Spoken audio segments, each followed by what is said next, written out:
And then on the forums, 2/3 wanted to talk about the Evergrande. So we will talk about Evergrande and the Chinese property market next week. That obviously requires a lot of cross-checking on my part to make sure I get all my facts straight. But I guess this does too, but I guess I'm living in it. So anyways, lovely to see you all here. Let me go look at the chat to make sure that people can actually hear me. Okay, talking, skating, and eating. Well, donuts, what do you think? We're not eating skates now. Yeah, we're not eating any skates. Speaking of donuts, I'm pretty excited about both the donuts today, so I'm going to show them to you before we dive into the figure skating, and then we'll do a little talking, then we'll eat a donut, and then maybe we'll like come back for the second donut, because this is going to be intense, I think. That's my thought. So, this is a savory donut. It is a cheesy garlic fritter. I mean, there is just so much happening here. It's filled with potatoes and vegan cheese and then garlic butter and fresh chives on the top. Very excited about it. And this other one, total crapshoot. Have no idea if it's going to end up being good. It is a kumquat creamsicle donut. So it's got an orange coconut glaze made with fresh kumquats. I don't think there's any kumquats in it, but so those are the donuts that we have to look forward to. Even though we're not talking dough, we are going to talk donuts. Although, as always, economics plays a factor and a role in all of these, so I think that's relevant. Wait, I still have double audio? 2 mics are active. Oh no, do I still have double audio? I just kept talking without seeing it. Oh, Aaron fixed my double audio. Thanks. I'm so sorry. I should have looked at the chat earlier that we had double audio. Thanks, Aaron, for fixing it from far away. Was it the overhead mic and this mic were both reporting? That's probably what happened. There's some stuff going down in the donut shop. Oh, she's moving the camera right now. Well, we'll see when the kitten appears again. Thanks, Aaron, for fixing it. What are you doing? The kitten is attacking a receipt back there. Okay. You have singular and very impressive audio. Great. I'm so sorry. Since kittens have buttons on their feet, pressing buttons would come naturally. Yeah, it's almost definitely the kitten's fight. Okay, can I start over from everything I said? Well, sure, I guess. Hello, welcome to the live stream. We're going to start over and we're just going to trim from there. It's lovely to have you all here. Normally we talk about economics and we eat a donut. Today we're going to be talking about figure skating and eating a donut instead. And the reason we're going to talk about figure skating is because yesterday, the decision from the Court of Arbitration for Sport came out about Kamila Valieva, who at the time that this all went down, it was the Olympics. If you can cast your mind back 2 years ago, there was a 15-year-old figure skater in the Olympics who, after she skated in the team event and won a gold medal in the team event, she, with her entire Russian figure skating team, which is not actually technically the country of Russia, it is the Russian Olympic Committee, because Russia is banned for a state-sponsored doping in the Sochi 2014 Olympics, which we'll come back around to. It's important. This is the kitten inside doing some work inside the donut shop, so I will just continue to have that on the screen. How about we split screen it, and we'll just see a cat running back and forth as she's hard at work.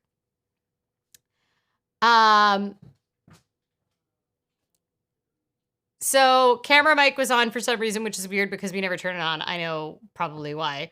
It's because I had to turn the camera back on because it got turned off. So that's probably why.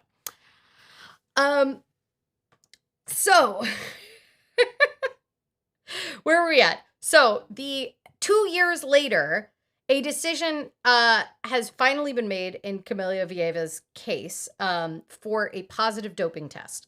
So to give you a little bit of background about what happened, and the reason we're doing this is because I offered people the option of, do you want to talk about figure skating drama or the Chinese property market? Because Evergrande, which is a Chinese property developer, very large property developer, was ordered to wind up by a Hong Kong court this week.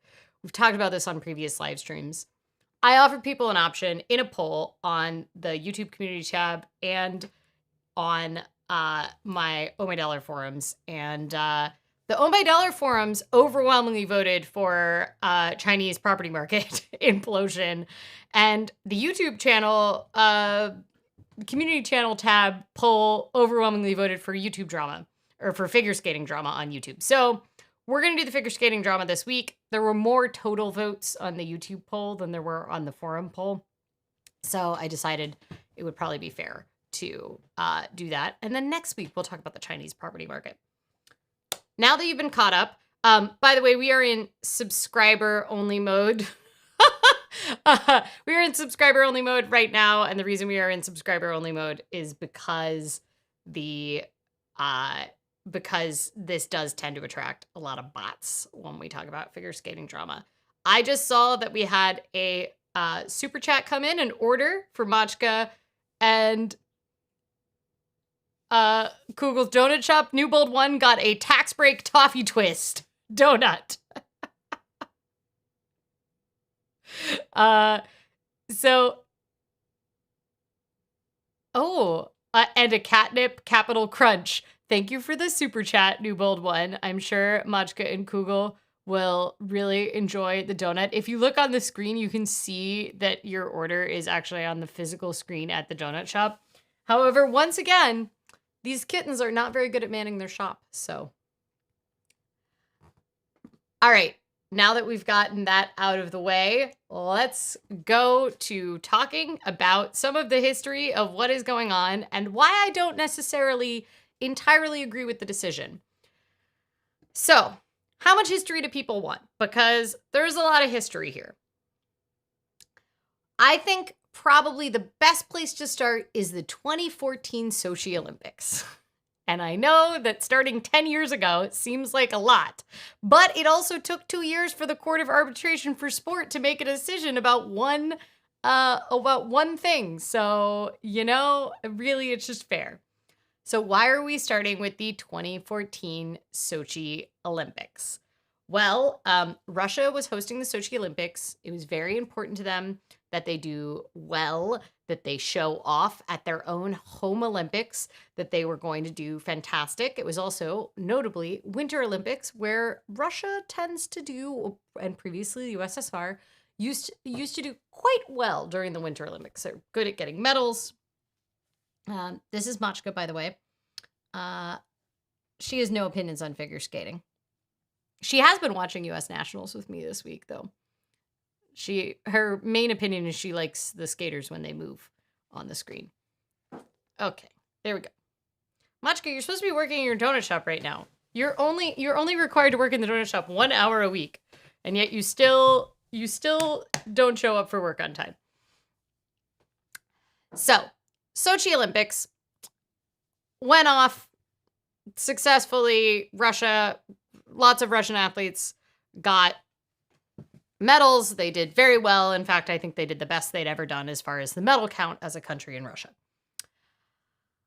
After the Sochi Olympics, the head of RUSADA, which is the Russian division of the World Anti-Doping Agency, which is in charge of all anti-doping in sports around the world.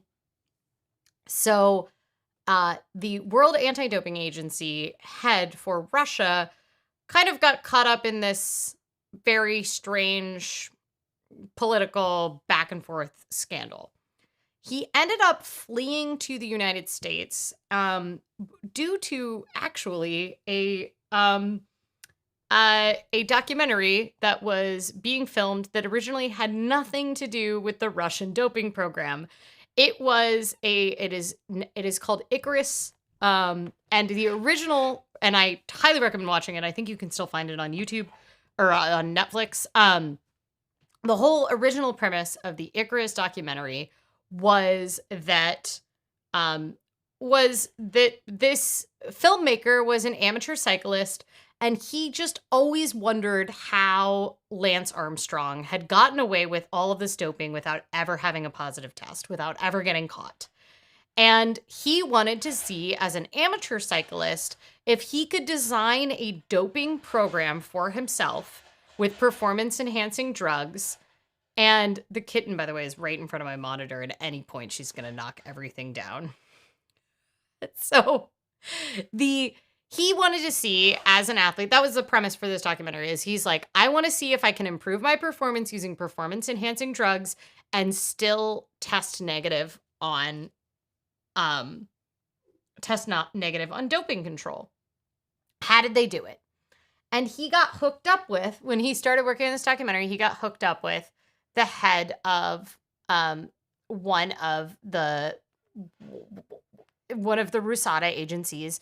And this guy kind of essentially helped him design a program of performance-enhancing drugs for himself, and then was going to help him by testing them, so that he could get his stuff tested with the same thing that Lance Armstrong got tested with, and so that he could kind of see when he doesn't pop positive. I love this kitten feature in this live stream. She's really going. So the premise of this documentary was interesting, but it turned into a completely different piece. In the course of creating this documentary, it turned out that the head of the WADA agency, Rachensky, fled to the U.S. and ended up becoming a whistleblower on the massive doping operation that was state-sponsored from Putin himself, to figure out how to get athletes to be able to use performance-enhancing drugs and not have it be tested, not have it test positive. And this was explicitly really done for Sochi so that Russia could win the most possible medals. And one of the things he said is that he created, one of the things he did when he was a whistleblower is he handed off a list it was called Icarus after this all came out. The whole documentary completely changed.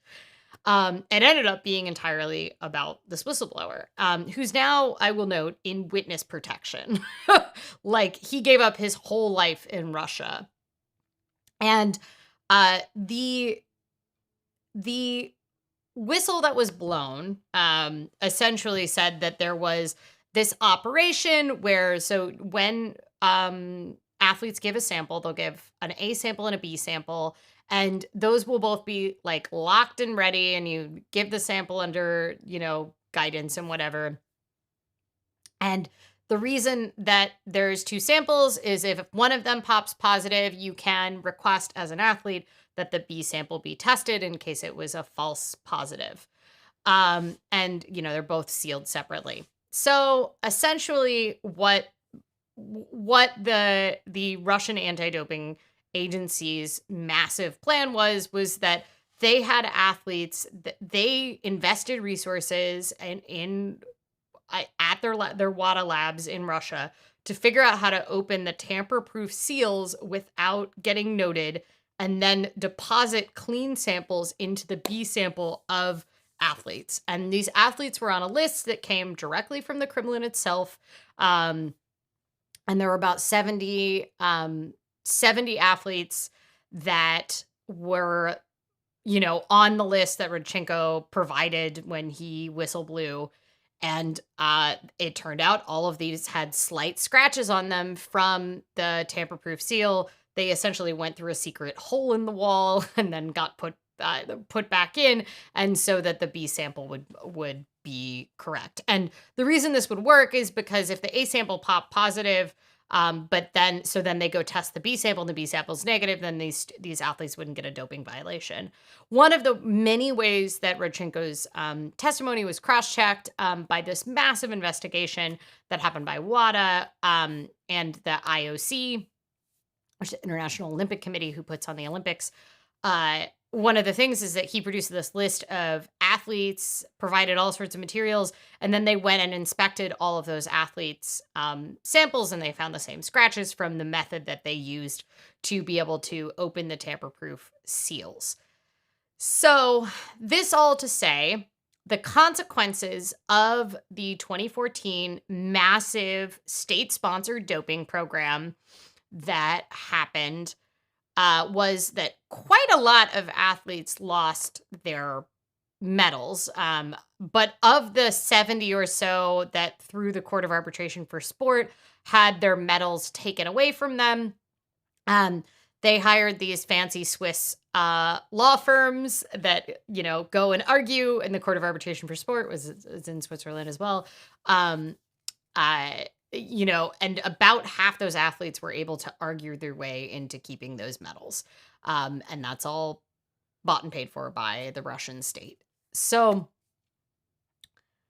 of those, we have every bit of evidence that this was a true state-sponsored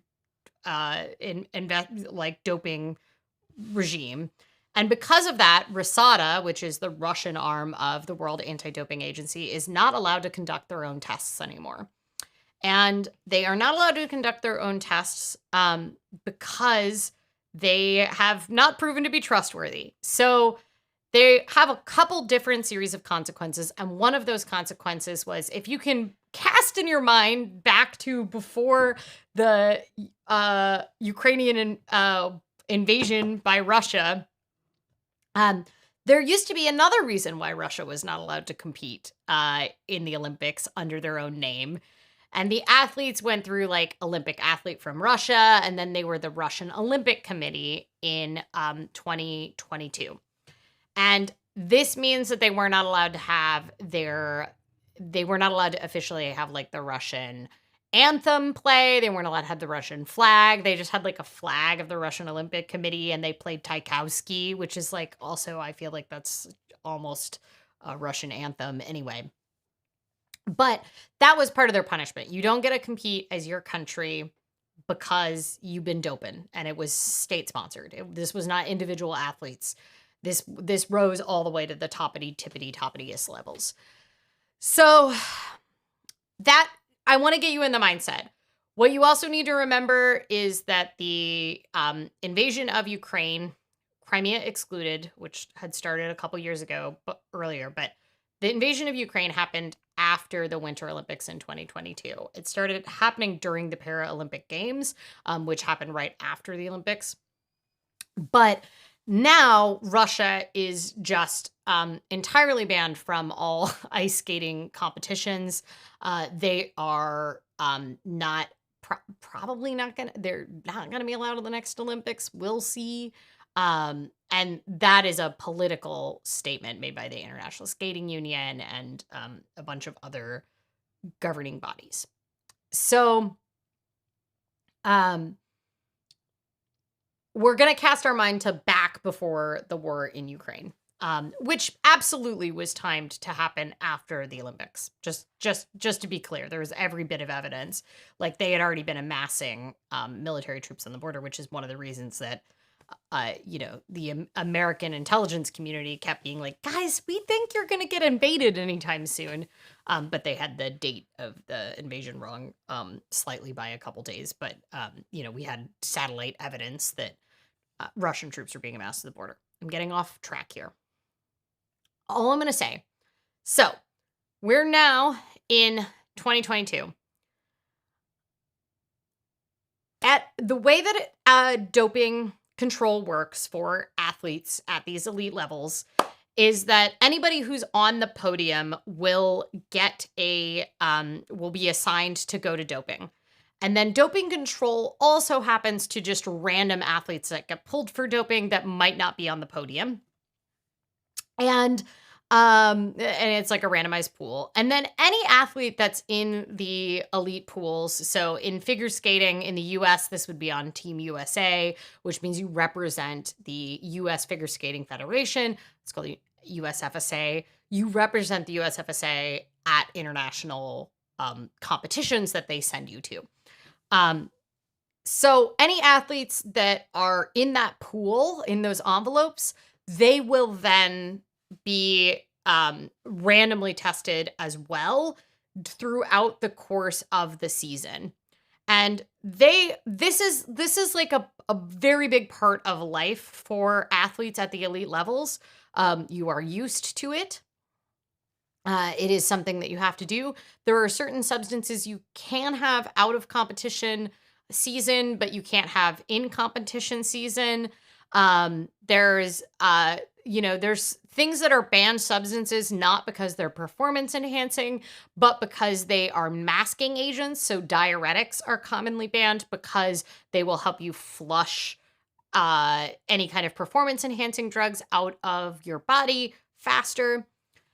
In figure skating for a long time, the running defense was that um we didn't doping wasn't really a thing because people think of the totally juiced up East German athletes like on massive steroids when they think of doping. But all you have to do is think back to the Lance Armstrongs of the world, these skinny endurance athletes that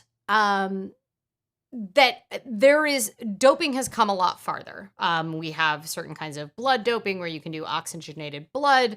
We have things that help endurance athletes by allowing them to train for longer and longer periods of time. The list of what you are and are not allowed to have is very long.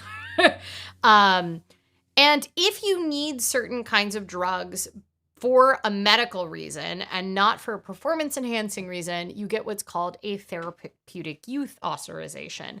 And those TEUs are therapeutic exception authorization. I don't know, therapeutic use authorization. And those exceptions are usually private in the medical files of athletes. But if they pop positive for something that they have a certified and approved therapeutic use exemption, why am I struggling to come up with what a TEU stands for? Anyway, if you have a therapeutic exception, so like let's talk about TMZ, which is the drug that Valieva popped positive for. It is a heart drug used to treat angina. And if for some reason an elite endurance athlete, which is what figure skating is, if for some reason a elite athlete had also a heart condition, they might be able to get approval for this drug, and then when they show positive on a test for it, it would be ignored, and that's part of the private medical file, so it wouldn't get flagged as a positive test. TMZ is the name of is the shorthand of the drug. Let me see if I can pronounce what it's actually called.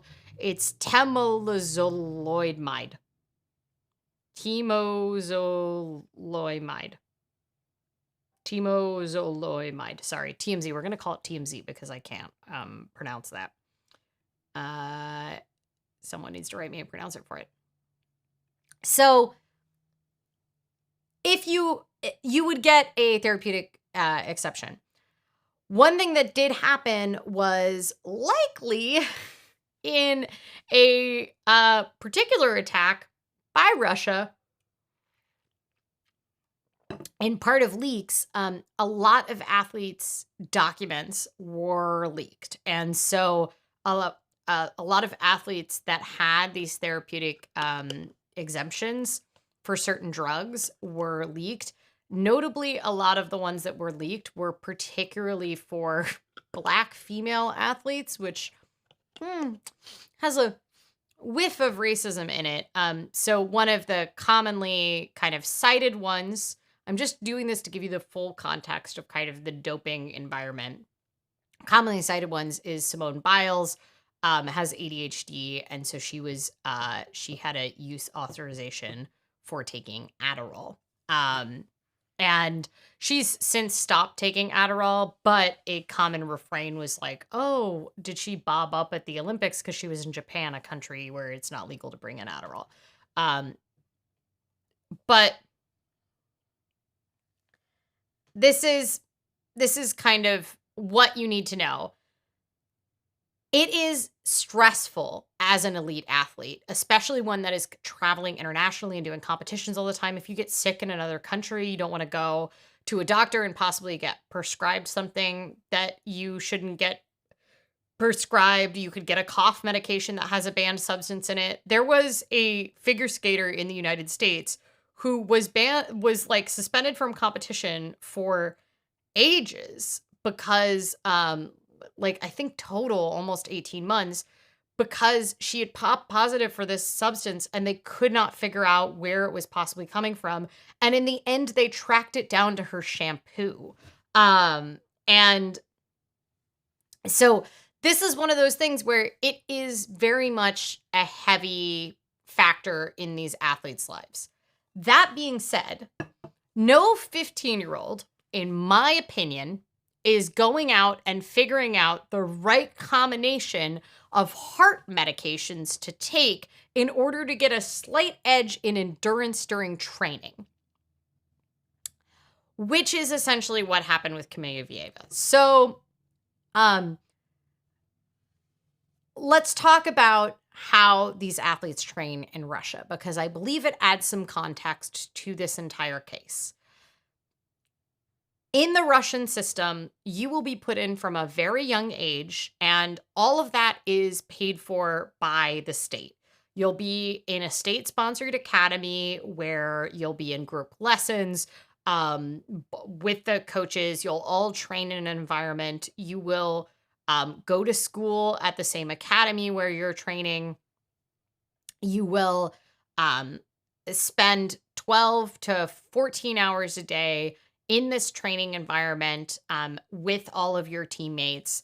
And once you get to a certain level, the rest of your family's kind of expenses will be in some way helped along by the state. But you will often live at these schools, or if you do, and often like thousands of miles from family. If like you're from Siberia, you'll be training in St. Petersburg. Your coaches will be kind of surrogate parents, but like more like an authority figure. And there isn't a lot of questioning the coaches. Your doctor will be provided there by the state. All of this happens via these state-sponsored academies. There are some non-state-sponsored academies, but they are still part of the federation, and that will come back up when we talk about Camila's punishment.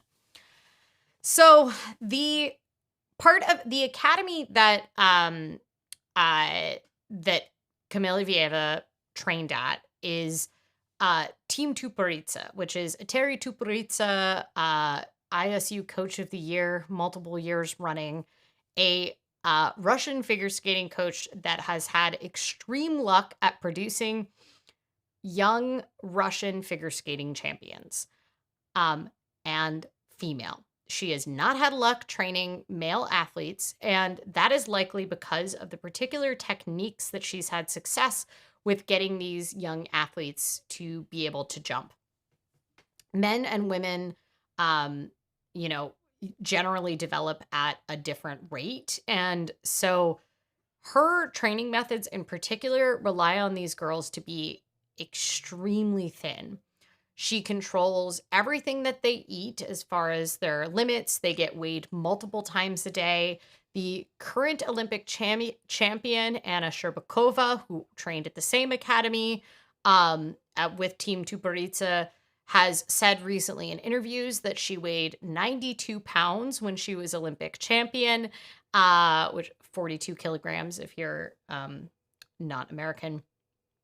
And that she weighed herself about 50 times a day leading up to the Olympic season.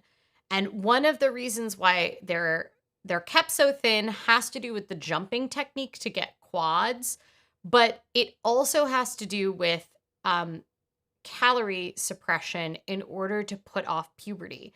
Because Eteri Tuporitsa's girls, she's great at producing these young Olympic champions and has been since 2014. But most of her athletes expire by about 17 years old, which incidentally is now the age that Kamila Valieva is. And Her athletes will often have lifelong back problems, will require surgeries. The 2014 team medalist that she had, who also maybe probably shouldn't have competed in the team event, but well, that's aside from it. She ended up having to go to a rehab for an eating disorder in Israel because of the level of kind of control and stress over the food. Her training methods are quite intense. Generally, there's like 12 plus hours a day of training that they're putting these athletes through. It's average to do about a 2 program run through at the high end for these elite athletes, where you'll do 2 back-to-back programs. Um, her athletes would commonly and her athletes, remember, are like 11-year-olds, are commonly doing 4 run-throughs. And so you can see why having a heart medication that is known for helping with endurance for these long practice sessions could be considered performance enhancing. One other thing I will say about this is that we have a fair amount of evidence that the team doctor, Dr. Shetsky, he'll come back up, the team doctor for the figure skating camp, Team Tuporitse, which at the time was at Sambo 70. Now they got their own rink because Eteri's like very decorated in Russia. We had a lot of evidence. They get vitamins, they get certain things. We've seen these athletes like have pneumonia at the Russian nationals and get revived by smelling salts at the boards before they go do their program. I mean, some really extreme training through injury and illness, which does happen with all elite athletes train through injury and illness. That's what's true when you get to that level. We just saw that this week at the US Championships with the ice dancing champions. But there is definitely some more extreme training going on when you remember that these are children. So Eteri Tuporitse is very good at producing a very particular type of champion. I also want to just have a nod to the fact that the field was so deep in Russian figure skating that some girls would just not be able to be in the right cycle for they would not make an Olympics because they're too young for one Olympic, and they knew by the time they'd hit 18, they were 14 and they're too young for this Olympics, and then the next year, 4 years later, they already knew their bodies would be expired. Evgenia Medvedeva, who we'll call Xenia because her last name is hard for my sad American pronunciation. So Xenia was one of her athletes who got the silver medal at the Olympics in 2018, and she wanted to keep skating. Eteri Tuporitse told her to go and have babies now, and that her career was essentially over. I think at the time she was 17. And she wanted to have a longer skating career, and she actually convinced the Russian Federation to pay for her training expenses for her to move to Canada. That is pretty rare that they would let athletes compete or train outside of the country. That does happen very commonly in other federations, but not in the Russian Federation generally. Part of it is they just have such deep coaching talent with results in Russia. So she went to Toronto to train with Brian Orser because she wanted to have a longer skating career, and had to essentially relearn all of her jumps because of the jumping method being so bad for her back. She said she still can't turn her back one direction because of the extreme torque that the jumping method that they've had success with that only works for one, maybe a 2-year shape of a very thin pre-puberty adolescent. So, and it pre-puberty because they will restrict their calories. Quite a lot of her skaters that kind of hit the Eteri expiration date of 17 years old will end up having to go on hormones after they hit 17, because their puberty has been so fucked up by both the training methods and this. So, but it is important to understand that one of the advantages of the system in Russia is that talented athletes can have a chance of this elite level um, support and training, and including support for their other needs in life from a young age, regardless of their own kind of background. So this is one of the things that the Soviet style has going for it over a lot of other countries like the United States, where essentially only rich kids can become elite figure skaters. They have to have some kind of family wealth generally, and if that isn't true, they're a truly exceptional talent because of the state support. And there are pros and there's cons to this system. There are also privately funded skating academies. Angels of Plushenko is one of them that is not through a state-sponsored academy. And Plushenko, if you don't know, Evgeny Plushenko, one of the most revered figure skaters of all time in Russia. There are camps as far as Russian figure skating schools, and they have reality shows. They are influencers. They are elite figure skaters are very well-known celebrities in Russia. The amount of here, I mean, one of the things we'll talk about when it comes to the gold medals is in the United States, people really only care about figure skating for about a week every 4 years during the Olympics. And if athletes want to maximize their economic opportunities off of that and their recognition, they have to go hard right after they win those kinds of medals, because we don't care about figure skating. In Russia, figure skating is culturally important and has a lot of built-in kind of reality and propaganda opportunities. They have a lot more shows and everything like that. So it just has a lot more cultural cachet, and there's a lot of I mean, if you like reality show drama, you would love Russian figure skating. Center of balance and gravity is different for men versus women too, but no surprise, weight is a factor. So the center of balance and gravity factor is actually one of the many reasons why they try to delay puberty, because a lot of skaters will lose their jumps when they go through puberty, because from what I've heard, it's almost a 20% change in where your center of gravity is when girls go through puberty. And so I mean, hips can really getting hips and boobs can really change your fat distribution and then really screw it up. So if you delay puberty, you're not risking skaters losing their jumps and having to relearn them when they go through puberty. Okay, I'm going to look at the chats. Shampoo, and that cost her 18 months of competition. I mean, she essentially never returned to competitive competition. Not related to the Olympics, but I've heard of college athletes flagging positive after drinking the smoothies from Herbalife.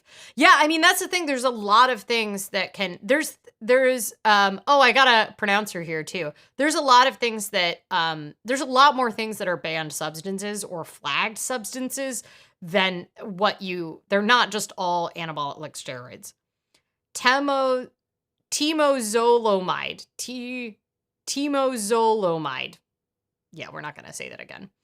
TMZ. We're going to call it TMZ.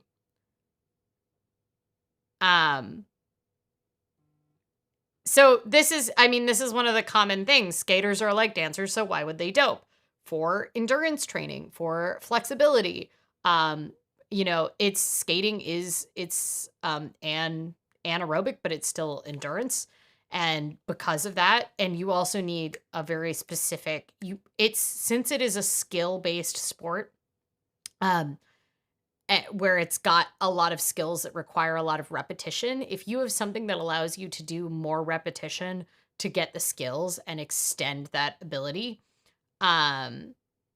then you will be able to you will have a performance enhancing ability. Okay. Now, are we really truly caught up? No, we're not really truly caught up. But when we talk about Team Tuperitse and Eteri Tuperitse, the coach that's involved in this, I think it's also important to mention the doctor, Dr. Shetsky. And you know what? I have illustrations to show these various people to you. So here are two of the coaches, Danil and Eteri. Eteri is the one who has the blonde hair. She's very recognizable. And this is her with Russian Olympic Committee, not Russian Olympic Committee athlete, Kamila Valieva, at the Olympics. So the reason I want to put these two on the screen is these folks, I believe, really made terrible choices with Camila's mental health. She's a 15-year-old. She got thrown into the world stage with this positive doping test. And one of the things is because it was COVID era, they were not allowed to, they were sending her through the mix zone where she goes through media by herself. There's this very famous photograph of her holding a hoodie over her head, trying to avoid the media in the mix zone. But also her coaches could have gone through with that. Because it was COVID, she was not with any of her family. So she had almost no family support. She didn't speak English or Chinese. And so she was only able to talk to members of her own team. And at this point, I don't know how much she knew already, but a lot of these athletes would just be getting packets of vitamins, as would be called. And they would just take them and they would know that they would assume that their coaches know what they can and can't have. So the only people she really had to rely on during this absolutely awful time of her life, she was also like, there were pretty heavy rumors they were not allowing her to call her family. So she just really had very little support when this was all going down at the Olympics. I think it's important to know that their team doctor, Dr. Shetsky, had already been banned from one sport for doping. He is an anesthesiologist that was working for the rowing team and got a doping violation and is not allowed to participate as a doctor in rowing anymore. Then he moved in, I believe, 2014 to start working with Sambo 70, which was the state-sponsored academy where Tuperitse's rink is at. And he started working with them, and he has like patents for various like delivery methods for different types of dope of things, which were like, by the time the patent was filed, they were already banned by WADA. The man is involved with performance enhancing drugs, definitely. And he was the team doctor and still is the team doctor. By the way, this is not the team doctor. Let's find you. I will find a picture of Shetsky because he's a mix of Plushenko and Snape is what I would say the most about him. I'm going to look up a picture of him. So he called Kamila Valieva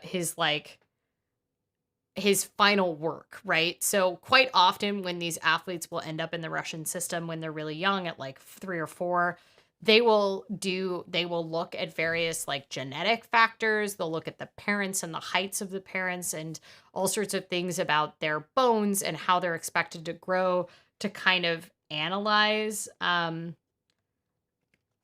if they're likely to have success and if they want to put state resources into it. And he was like, had a really close relationship with Kamila and kind of worked on it as though he viewed her as like his like great accomplishment, you know? So I would like to once again when you hear that, I think it's really easy to say, oh, this doctor must be like, Camila was very aware of this doctor, but like, he would fly athletes out for any medical events to a different country to get seen.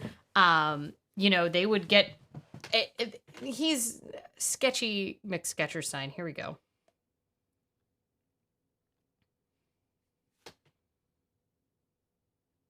I pull up a picture of him. He really does look like a mixture of Plushenko and, oh no, there we go. He looks like a mixture of Plushenko and Snape. So, dude be sketchy. So we're going to say this. Now. Oh, full spelling for the coach, Terry Tuperitze, yeah. We'll call her a Terry just so that I don't have to. I mean, Tuperitze I can now say, but... Okay. And that's actually not even full spelling because she's Russian, so she has multiple last names. Even more interesting is that her daughter competes for another country now. But that's not relevant to this current... Well, it could be relevant because of the Rodchenko law, but coming back around to that. So, now, what happened with the Camila ban? Now that we're 51 minutes into the stream, what happened in the past couple days? So, basic timeline. RUSADA is not allowed to do their own tests anymore. They have to send them to a lab outside of the country. Kamila Valieva wins Russian Nationals December 25th, 2021. Her test is sent out of the country to a lab. However, this is at the exact time that Omicron starts popping off. And I believe it was Omicron at that time. So Omicron starts popping off, and the lab in Sweden that is supposed to test Valieva's sample from the Russian Nationals after she won has a backlog. They don't end up getting to her sample until after she's won European Championships and the team gold free skate at the Olympics, which, and they were supposed to expedite it because she became European champion and then the Olympics, and they didn't. And this is where a lot of people say, we've never gotten an explanation for this. And this is where I think a lot of the conspiracy theories can kind of come up. And I think there's a lot of possibility around that was very convenient timing for it to pop up. That being said, that's why she'd already broke all these records at the team event. And the team event in figure skating, essentially, there's individual programs skated, short and longs by women and men, pairs, and then ice dance, rhythm, free dance, that are all skated together. And then each program will be rated individually, but they will get a ranking amongst all of the countries, and that adds up into a number of points. Kamila Valieva, I don't think, should have skated both programs, but she did. She skated both programs, and in doing so became the first woman to land a quad at the Olympics, which was now taken from her as of yesterday. Just by pure skate order, because Sasha Trusova, her training mate, should have probably gotten it because, she was much more noted for doing quads and been doing quads longer than Camila. All of this to say, this pops up at the Olympics, and this is before the next event that Camila is expected to win with her two other training mates, which is the women's free skate. It turns out that because she was 15 and she's under 16 years old, 16 is what WADA considers a protected person. So because she was under 16, she was a protected person, and initially they were trying to keep her name quiet. There was a lot of confusion, but all of this kind of legal battle that played out meant that the teams that won The Russian team won gold with Camila's performances. The silver was originally won by the United States, and the bronze was originally won by Japan, and then fourth place was Canada when you added up all of the points in the team event. They did not have the podium for the team event because they had they gave everybody their cute little Beijing panda stuffed animals in the tiny ceremony, but they didn't have the full Olympic ceremony and podium because during that time the positive doping test kind of came out, and so they paused it, and they had a scramble for a couple days ahead of the women's figure skating event where Camila was going to be skating individually, which were probably the most miserable few days of this woman's life, this girl's life at that time. And they decided that they were not only going to not give the medals until her doping case wound its way through the Court of Arbitration for Sport, but they also would let her skate in the free skate. But if she medaled, which at the time it was assumed she was going to win gold because she was just so far ahead of the other things, and it looked like all of her teammates were going to sweep the podium because that's just how it was expected. If she medaled, there would also not be medals for that event. It's now been 2 years, almost 2 years, coming up on 2 years, and a lot of people think the decision was released yesterday from the Court of Arbitration for Sport in order to avoid having it hit that 2-year mark. And the athletes did not get their gold medals. They didn't get their, Japan didn't get what was supposed to be bronze medal, is now upgraded to a silver. US did not get their silver, now upgraded to a gold, medals at all. And a lot of those athletes, you get no prize money for winning the Olympics. Those athletes lost out on extremely valuable sponsorship money because they didn't have these. US figure skating as a federation they have a display in their headquarters in Colorado Springs with the empty boxes for all of the medals that their athletes haven't received yet. They have, let's see if I can put it up here. They have photos of them all looking sad without their medals. I mean, US figure skating has been politicking hard for these medals. Meanwhile, Valieva's court wound its way through the Court of Arbitration for Sport, and Rusada, they had all sorts of excuses. For a little while, one of the leading excuses was that she drank her grandpa's water and somehow got a heart medication in her. I'm trying to find their dramatic empty box photo. Okay.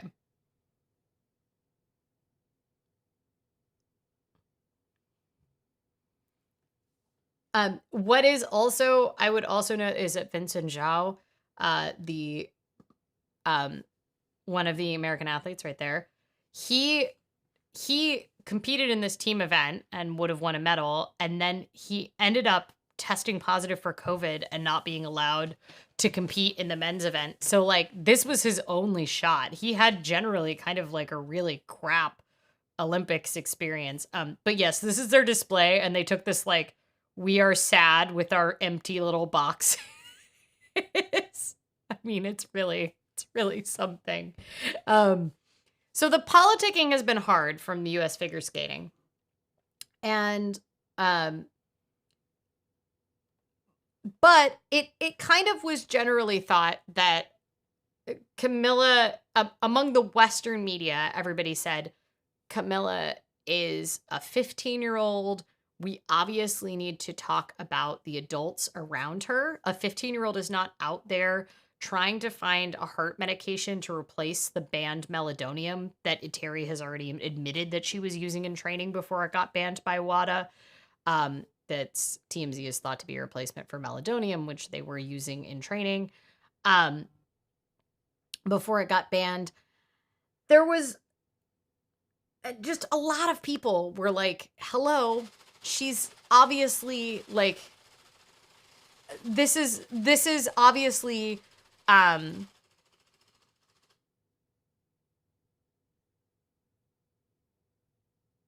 sorry, my brain just fell out of my head there for a second. I tried to read the chat at the same time, and then I just like completely forgot what I was talking about. I'm sorry. Maybe this is a good time to stop for a donut. I will tell you very quickly what happened yesterday, and then we can dive into any of the politics that people are interested about after I eat a donut.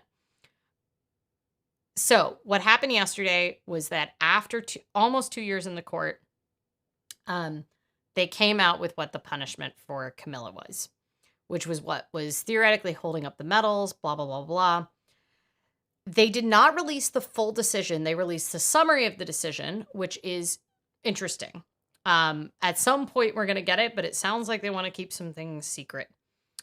Kamila Valieva got a 4-year ban, which was pretty much almost the maximum they could have given her. Everybody thought she was going to get a slap on the wrist at most because they made such a big deal of this protected person status. They said that even though she was a minor, there was no reason to give her a lighter sentence because of that. And she could not prove that it was accidental contamination and that she knowingly did it. The 4-year ban is retroactive from the date of the test. So she loses all of her titles that she won from that. So she loses the Russian national title. She loses the Euros title. And then what the ISU, International Skating Union, who administers these competitions, said they were going to do was take away the 20 points she earned in the team event, which would give the U.S. figure skating the gold, but it wouldn't move Canada up to the bronze, which is what we thought they were going to do if they replaced the rankings. So rather than just delete the 20 points that she got, they distributed the points as though she didn't compete. And then what would have happened for that was that Japan would still get silver, but Russia would drop to fourth, and Canada would have gotten a bronze medal, which is, Canadian figure skating has been very quiet about this generally. Yeah,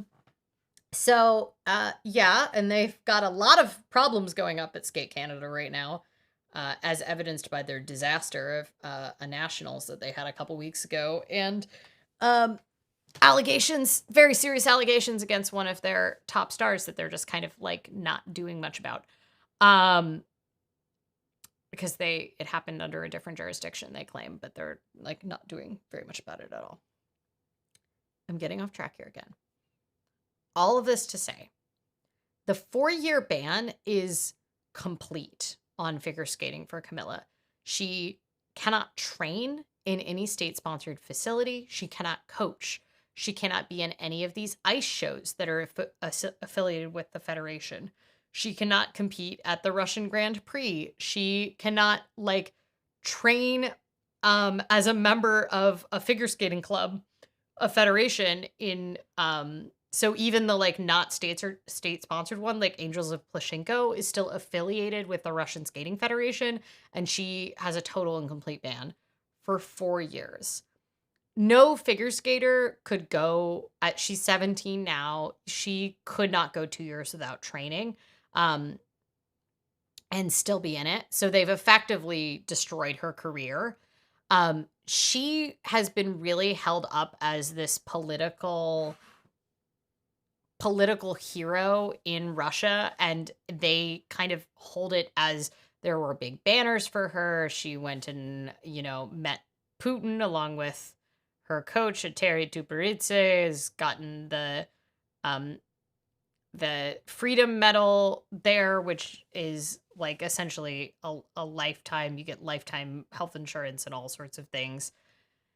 Probably what is going to end up happening. I'm sorry, I'm just jumping through all of those screens. Probably what is going to end up happening for her is that she's very, very famous in Russia because of this.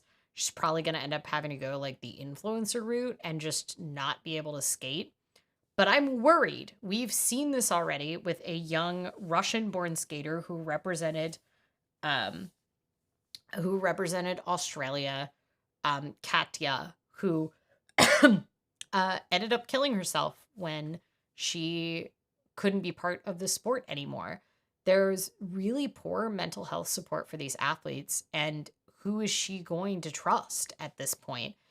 And what is really, everybody was surprised that a 4-year ban came down. I really thought it was going to be 2 years retroactive, which meant that she would almost be able to start competing and training again.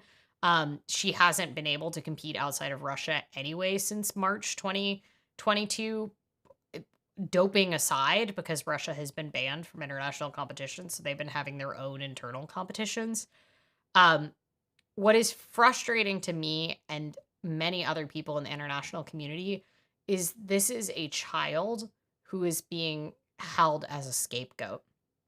And if she stays quiet about what she's gone through and any other doping that might be happening with these young women, if she did know, if she stays quiet, she'll be taken care of by the Russian state, especially because we have a fair amount of evidence that this is state-sponsored doping. She'll be taken care of. She'll get university covered for her. She'll likely get a cushy government job if she wants it after. They have been celebrating and recognizing the gold medal that they're not going to get now in this country since the moment they got back from the Olympics, even though they didn't have it. You get health insurance for life if you have an Olympic gold medal. I mean, they're going to treat her as an Olympic gold medalist if she stays quiet. But they've sacrificed this young athlete. I don't think there should be no consequences for her, but no one from her entourage got any kind of sanctions. She was theoretically a protected person, which is why we kept these things quiet. But no, her coaches are not being investigated. The doctor that works with her team is not being investigated. Maybe we'll find more evidence in the Court of Arbitration for Sport, full documents when they finally do get issued. But in essence, this 17-year-old girl is getting held as a scapegoat so that all the other doping can continue. And the only chance that we have is if another former skater decides that they want to leave Russia and speak up, because your life could be hell if they spoke up about this inside of Russia. Right now, I think that's extremely unlikely, given that most of them don't have a career option.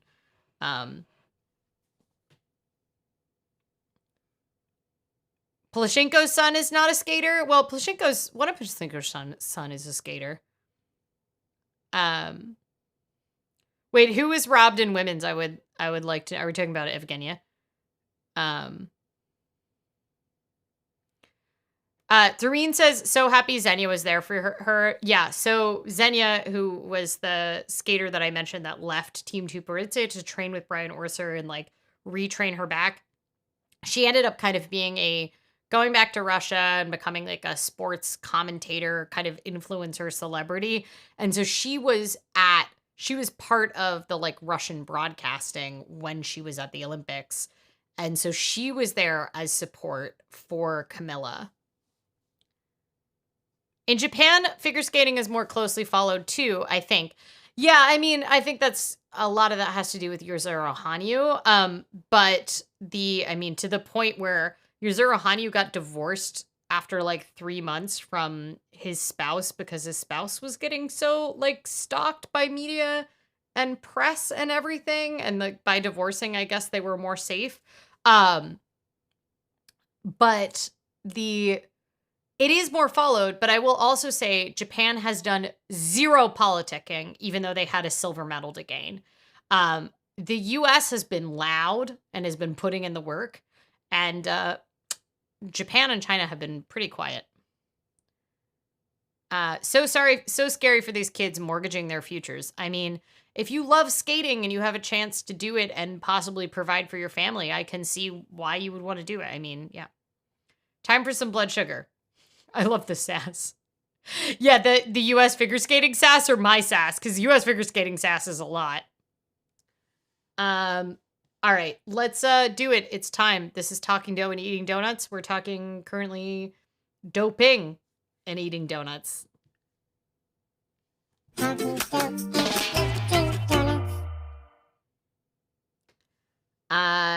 Okay, so here are the donuts we have today. Nope, that's the wrong one.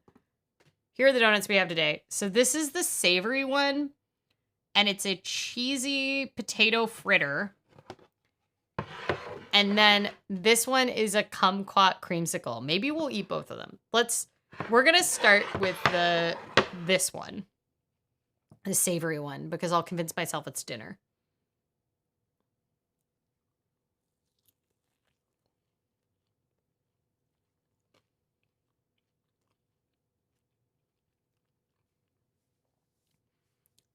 I mean, okay. It's so garlicky.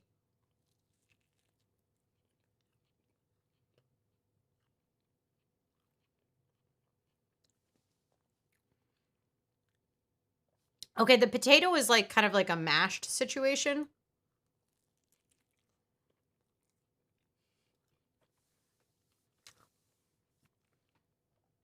New bumper needed for talking doping and eating donuts. I hope we don't have to talk about this much more.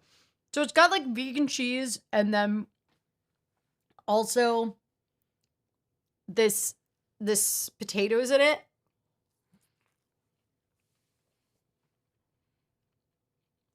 Oh.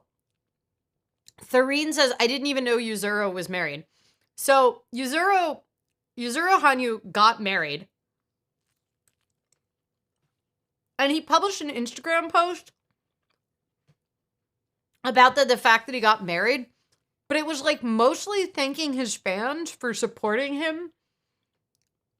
And the running joke was like, it read as though he was announcing that he got married to ice skating. Very confusing. The media, the tabloid media can be really aggressive in Japan. And I guess they can't reveal the name of his spouse, who's probably a wife, but we don't actually know because he's used gender neutral terms, which I guess is common in Japanese. Every time he's referred to this partner. So he announced that the registration of the marriage, but it was like, didn't mention his partner's name, no gender pronouns, didn't talk about them at all. Just really was thanking fans for supporting him. And then within like a couple months, he got divorced, and essentially they said that he did it to protect his spouse because they were getting stalked and harassed by media so much. It just sounds really awful.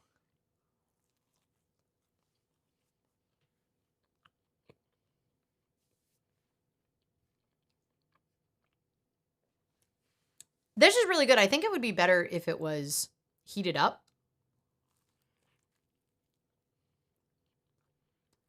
It's got so much garlic on the top. I like the crispy parts more than the donut-y parts. It's so deliciously donut-y. I want to leave some for Aaron because it's a savory donut. This is really good. It doesn't really fit in my head in the donut category. 4 out of 5. Maybe 3.5 out of 5, but I think if I heated it up, it'd be a 4 out of 5. So I'm going to go to 4 out of 5. Should we eat the other donut? We've already been streaming for 75 minutes, so I feel like maybe we should eat the other donut. Hot and maybe with some dipping tomato sauce. I actually think some dipping hot sauce would be good.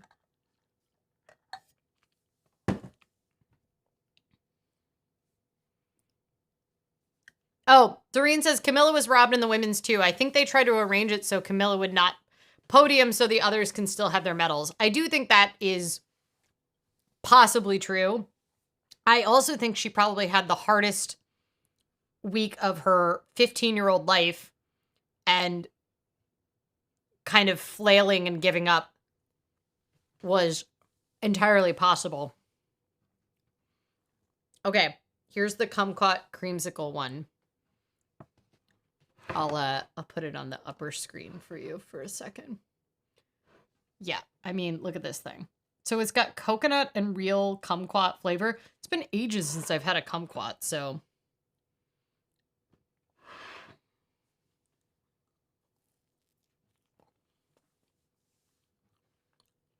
Aaron's boarding in like 5 minutes, so I guess then you'll get it.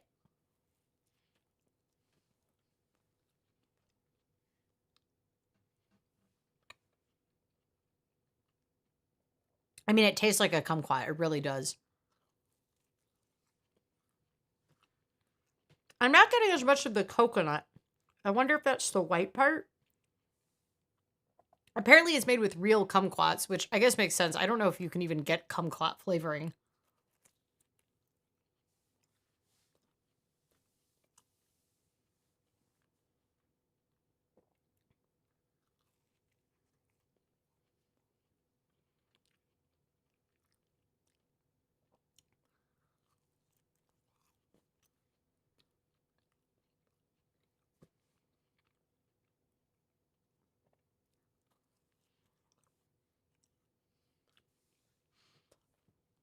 David, I'm not making a souffle on the live stream. That's never happening.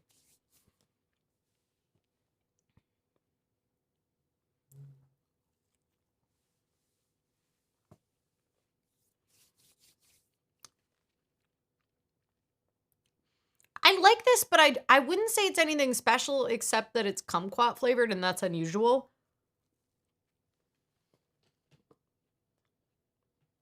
3 out of 5. It's okay, but it's not amazing. I am gonna finish it. But it's just a fluffy raised donut.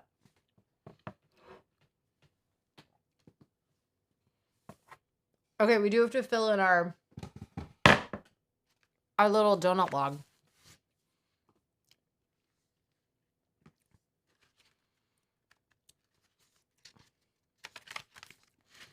Ask me some questions about figure skating, because the problem is that I know so much, and I have an endless ability to talk about this.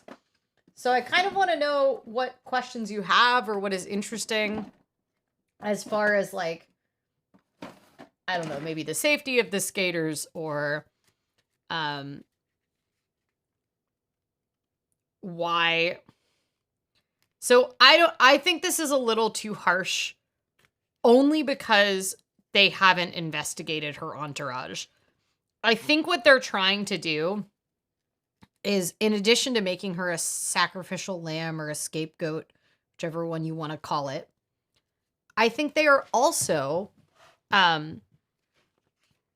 really making it so that I think the thought by giving her a long sentence was that they wanted to make it clear that if you dope minors, that it's going to be career ending for them if they get caught. So I think they wanted to send the signal that it is not okay for minors to be doping or be doped in my opinion, in this case. Because they don't want to create a precedent where people think, oh gosh, this is well, we can get away with it. Because all these skaters are so young, and it's been trending so young. They also raised the eligible age now for athletes because of this event. And also because of the death of Katya, the pair skater.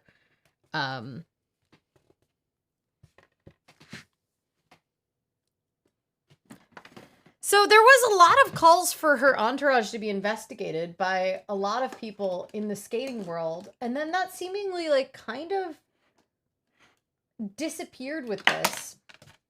And I mean, I can't imagine why they would investigate these people that are still producing champions. the like, to what advantage is it for them to investigate these people in Russia, right? Because that would be who has jurisdiction here. Okay. This is a potato. I gotta write potato, and then it's a fritter. And the filling is potato. And this one was called it was $3.75. And I gave it 4 stars.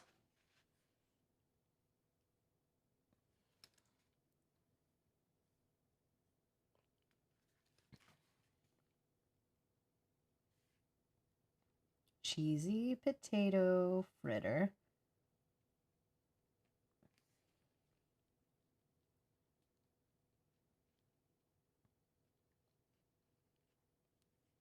And this is 01/30/2024.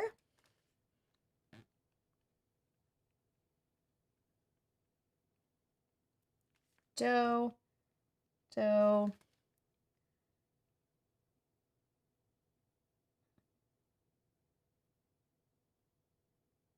Okay, I hope that's clear enough that that's a half star.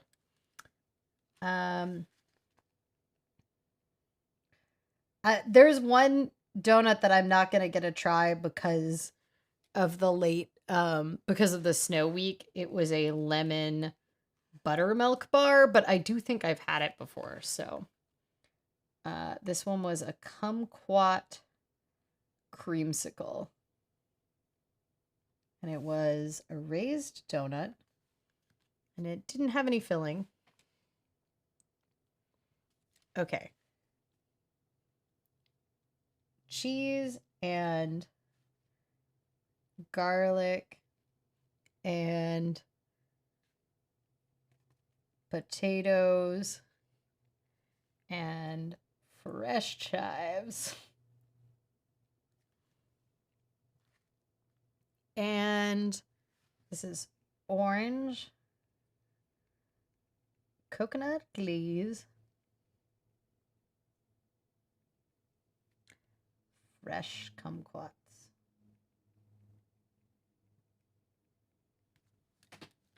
All right. Little donut log is filled out now.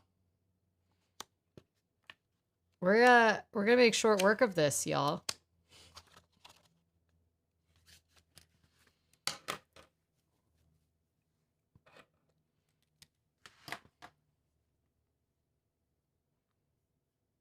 The training on the US side is pretty rigid too. Do they have back problems for the rest of their lives? It's not nearly the same kind of it's not the same training style just generally in the US. So I think that's part of it. Or in Toronto where Brian Orsher is. In particular, it's running these underfed athletes ragged. One thing we are seeing with the back problems come in particular from the type of jumping technique. And yes, I mean, athletes have lifelong problems. Hip problems were really common before a lot of changes were made to the boots. So like Michelle Kwan had a lot of hip problems. Sasha Cohen had a lot of hip problems. They made a lot of changes to boots. And as we started doing more and more of these higher level jumps, the hip problems kind of started to go away with the changes to boot technology. But essentially the real concern is the particular jumping technique. And we are seeing with skaters from a lot of countries that are using that kind of technique, we are seeing the same kind of problems. It's just that Tupuritse has been incredibly good at making that particular technique. It's this type of pre-rotation and torquing of the back going into the quads. And you're starting to see that right now with Isabeau Leviotto seems to be having some back issues. And she is one of our young skaters here in the US. She's currently the bronze medalist. She was expected to probably repeat as US champion. Amber Glenn won, which I'm pretty stoked about, but I don't like the way she won. And that was because Isabeau did seem to be having a lot of trouble with the back problems in spinning. I feel like maybe the breasts would help increase spinning. No, anything that can move is not good with spinning. You want them strapped down. Really, spinning is best helped by like the smallest. Were those Sherwood kids you did the OPB report about well treated at their camp? Well, I will say we never find out the problems in a camp until later. Right? Like a lot of these things come out years later. But that being said, everybody seemed happy there. We never really know. And one of the things they all emphasized was the really supportive family atmosphere. I did think it was really cute at Nationals. Some of the other commentators on Reddit that were watching the live feed with me, they were commenting that Michael Shea, who is one of the athletes who trains in Sherwood here locally, threw plushies onto the ice for Samuel Mindra, who's his training mate. Yeah, they're just very supportive. Is there a way to invent a move only which with those with boobs and hips can excel at? Well, okay, it has nothing to do with boobs and hips. However, generally, there's two components to figure skating scores, and one of them is your PCS scores, your program component score, which it used to be kind of analogous to the presentation or artistry score under our old scoring system, which, by the way, I didn't even mention the fact that like the whole reason that figure skating had a massive change to its scoring system was after a Russian judging scandal in 2002 around figure skating. So like we're at the 2002 Olympics. So like I just want to say the fuckery has been around for a long time. Anyway, the program component score includes like reputation and artistry and like really reputation among the judges. Like their expectation of how you perform is part of the PCS scores, which is a controversial part. We tend to see better PCS scores among skaters that have been doing well longer. And so right now with the Russians banned, we're finally starting to see actual women on the podium at international skating events rather than the 10 years of tiny Russian teenage girls that we have been seeing. Lena Hendricks, Kario Sakamoto from Japan. Like we're starting to see like skaters, and I will note they're still young. They're like 23, 24, 21, but they're adults as opposed to teenagers. And we're starting to really see that their artistry is developed by years of experience in the scene, and skating skills are also one of those things. You might be able to fast track the quads or whatever. You might be the Ilya Malinin of the world, the only person who can do a quad axel, which we previously thought was impossible. But Ilya learned those jumps at the expense of his skating skills and his artistry, and so he's now realized he has to work on those in order to get the PCS scores.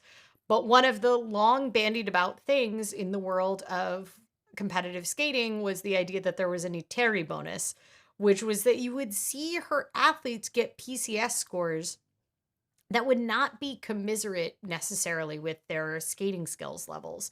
So it was kind of called the Iteri bonus. Boarded the Alaska 737-900. Hope the doors stay on. Oh, good. Please come home with your plane all in one piece.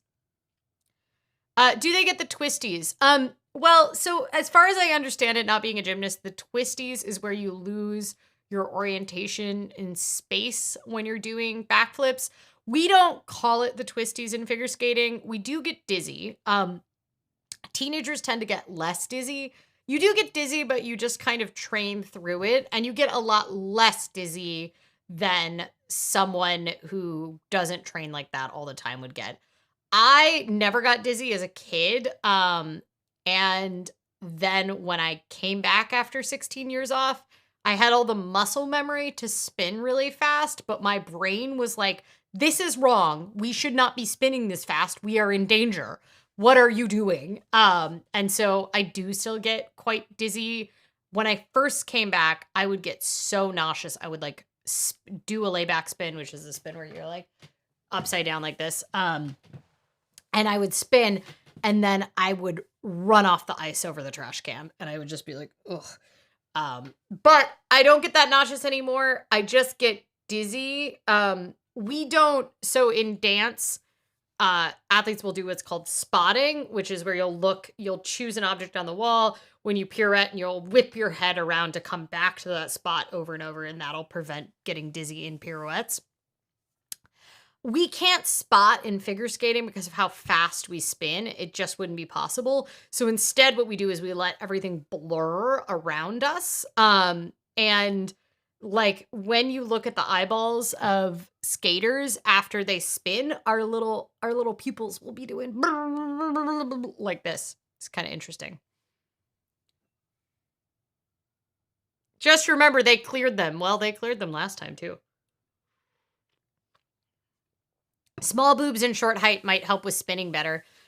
Yeah, generally skating is fairly rewarded by being small, but a little less so on the men's side. But yeah. I hope someday you donate your donut logs to a university archive. I kind of love that idea.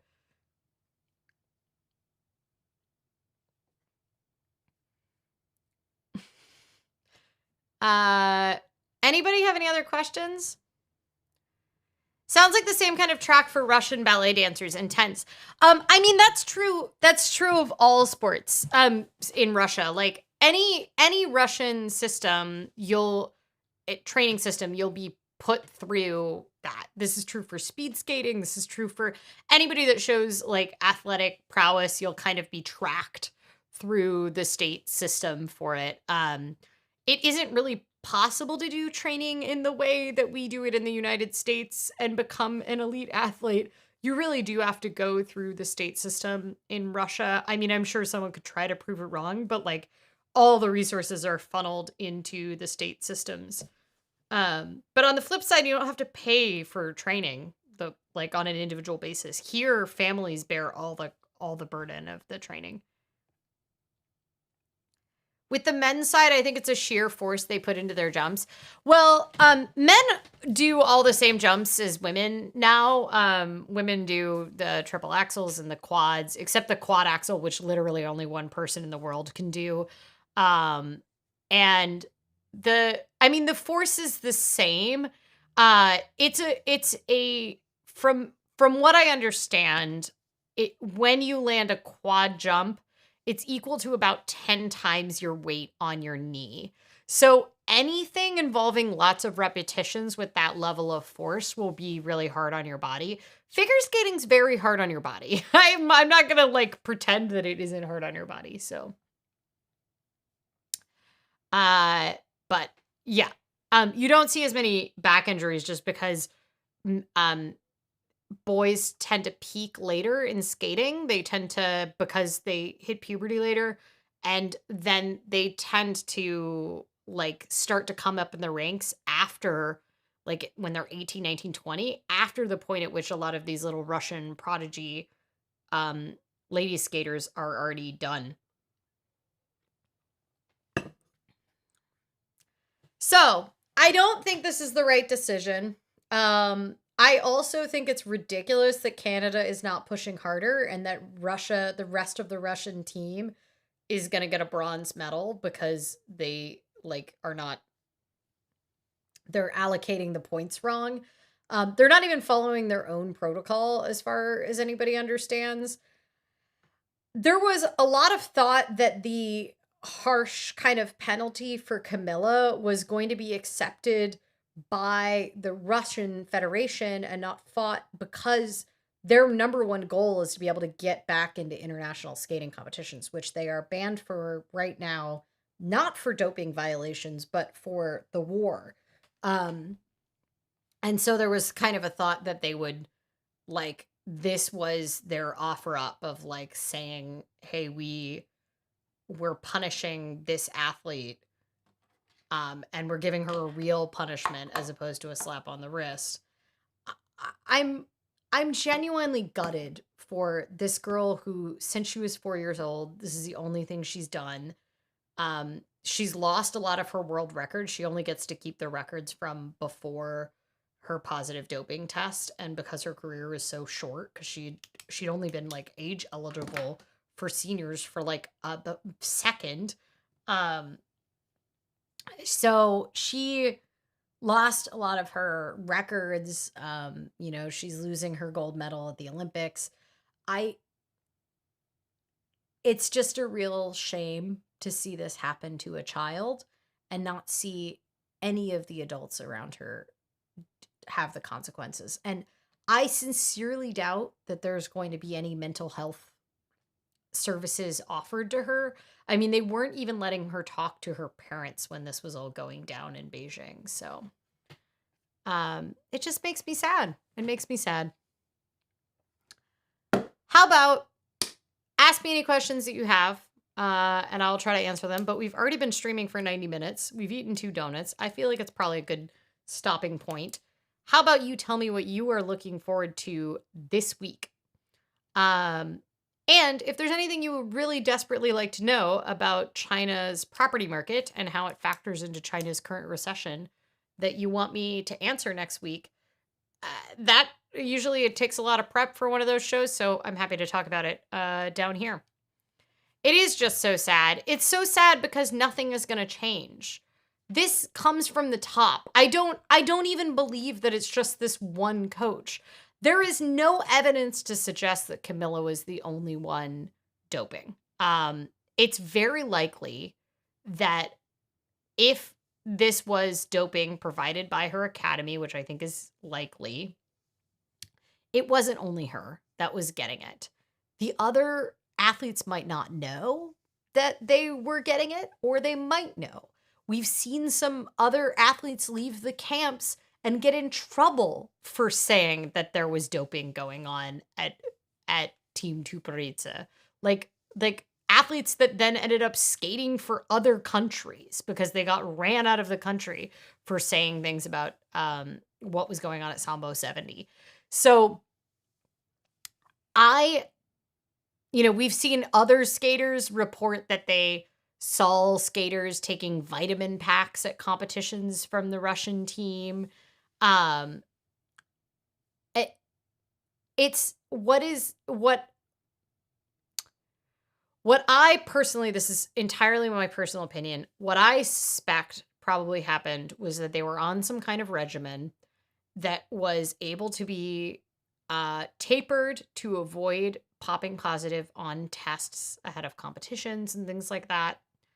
And the physiology did not work out in Camila's case. And that's why she popped positive.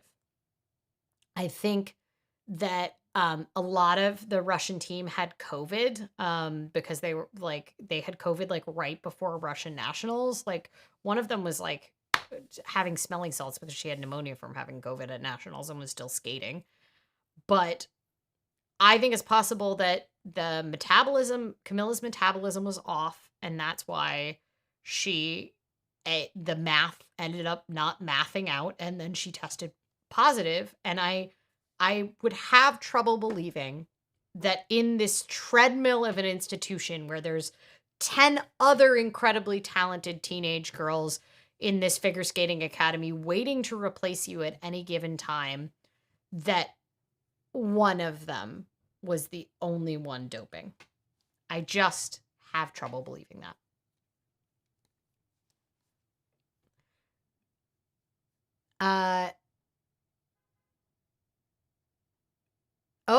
David is looking forward to getting a good night's sleep, not experiencing too much PT-related pain, and finishing my kitchen cabinet reorganization. Are those those are goals, it sounds like, for the week. Well, I wish you much good sleep this week. And kitchen cabinet reorganization is very satisfying.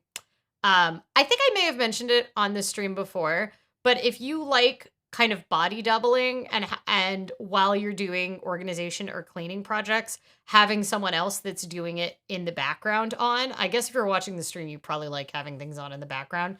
Midwest Magic Cleaning on YouTube. He's very calm. He's an autistic guy that cleans people's like hoarder houses. And he has lots of just cleaning videos that I find so calming to put on in the background. And they don't have music over them, unlike a lot of the Clean With Me videos. It's just like the sped up sounds of cleaning. It's pretty satisfying. I have a few marketing consults with content creators this week, and then stationary hangout on Saturday. I love how many stationary hangouts you seem to do. It makes me very jealous. That sounds exciting. Current young figure skaters are still at risk. Absolutely. Yeah. I mean, the whole sport's a mess.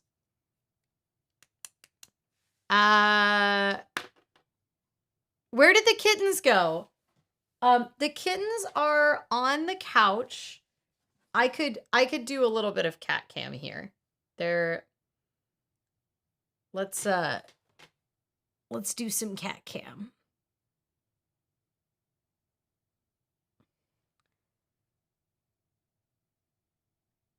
Do.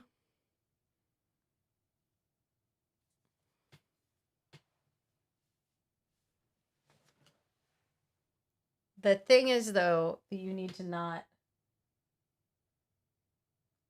judge my house because the cats rearranged everything. Okay, let's nope, that's the wrong one. There we go. Okay. So here is kitten number 1. Look at her. She's so cute. Here's kitten number 2. Miss Kugel, are you ready for me to come back to the couch? Yeah, they are ready for me to come back to the couch. Kugel's like, yes, it's lap time. Oh, Machka, are you showing off your paws? You making some air muffins for us? Yeah? Oh, hello. Hello. I guess I can't go back to the stream now. Boop, bada, boop.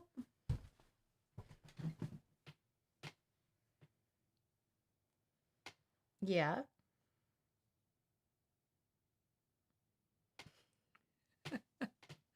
Okay, well, now she's on my lap. There's your cat cam for you.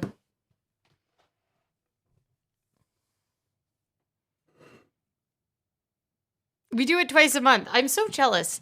I just have to come visit so that I can experience your stationary days. David says, I just applied for global entry thanks to people in the IndieWed chat room. Oh yeah, I renewed mine last week. I'm waiting to find out. I should probably check in on that. You used to hear a lot of those China ghost cities. I always wonder what that would have a far-reaching effect on China's economy. Thank you for bringing up the ghost cities. We will talk about that next week. Kittens, I miss them. Well, you'll get to see them in a couple hours. They're very cute. ADHD Queen says, I'm happy I didn't get chosen for jury duty today and excited for the sheet pan fajitas I just put in the oven. I have to say, I was stressed about jury duty, but I thought I could do it. And then it turned out it was a super interesting jury. It's the grand jury on like corrections. And so they have to write up this big report. And it was like all the things I do at my job, but like, frankly, like more access than I often get at my job. And it sounded really interesting, but I didn't get picked. Anyway, I'm glad that you didn't get picked if you didn't want to get picked. And also excited for your sheet pan fajitas. I'm having some friends come over and keep me on task. A no Super Bowl party. When is the Super Bowl? It's coming up soon, right? My coworker is working on a piece for that weekend, so. They were talking about it, and I commented I hadn't done it because I didn't want to go down to JFK for an interview, and they pointed out you can do it on arrival. Yeah, it's pretty cool. I ended up deciding not to renew my ASEAN like business thing. I have my 10-year multiple reentry Chinese visa, and I decided that was enough. So, I got my first jury summons at the tender age of 32 recently. I got my first one at 36. So, yeah. I vote in every election. I'm always registered. I was like, why do I never get jury duty? Oh,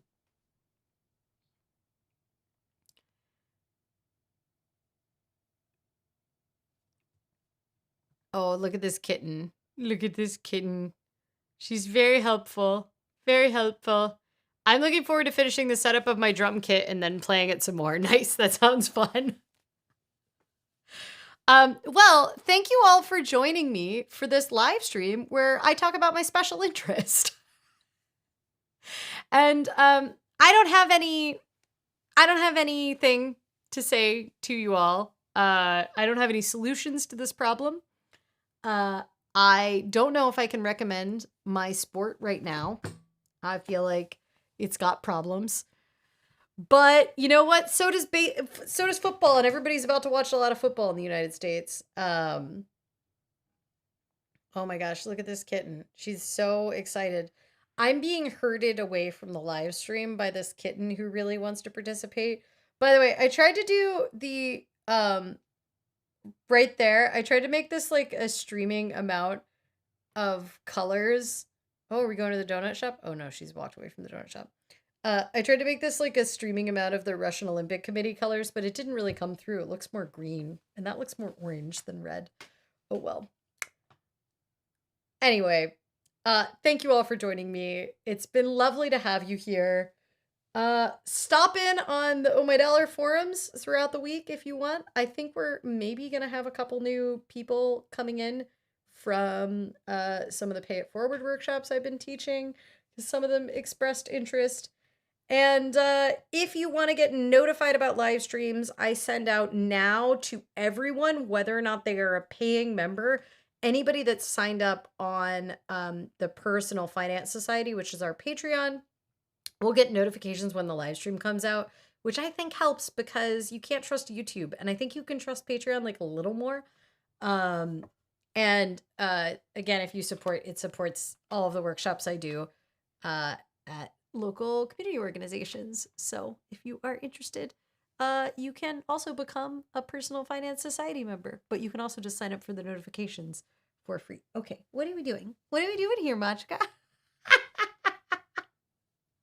I will see you next week to talk about the Chinese property market, unless some other breaking news happens sooner than that.